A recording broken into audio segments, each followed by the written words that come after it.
well. Miami, Argentina. Argentina going to. দুর্বল দলের বিপক্ষে খেলে আর্জেন্টিনা যাতে সেমিফাইনালে উঠতে পারে 7 মাস আগেই সেই নিয়ম করেছিল ফিফা।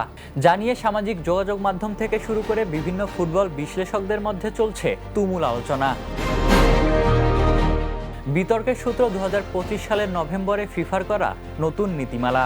সেই নিয়ম অনুযায়ী ফিফা র্যাঙ্কিংয়ের শীর্ষ 4 দল স্পেন, আর্জেন্টিনা, ফ্রান্স ও ইংল্যান্ড নিজ নিজ গ্রুপের শীর্ষে থাকলে তাদের এমনভাবে নকআউট ব্র্যাকেটে রাখা হবে যাতে সেমিফাইনালের আগে তারা একে অপরের মুখোমুখি না হয়। শেষ পর্যন্ত 4 দলই গ্রুপ চ্যাম্পিয়ন হওয়ায় সেই কাঠামোই কার্যকর হয়েছে। ফলে কোয়ার্টার ফাইনালে স্পেনের প্রতিপক্ষ বেলজিয়াম, আর্জেন্টিনার সামনে সুইজারল্যান্ড, ফ্রান্সের প্রতিপক্ষ মরক্কো এবং ইংল্যান্ডের মুখোমুখি নরওয়ে। এতে শীর্ষ 4 দলই সেমিফাইনালের আগে পরস্পরকে এড়িয়ে গেছে।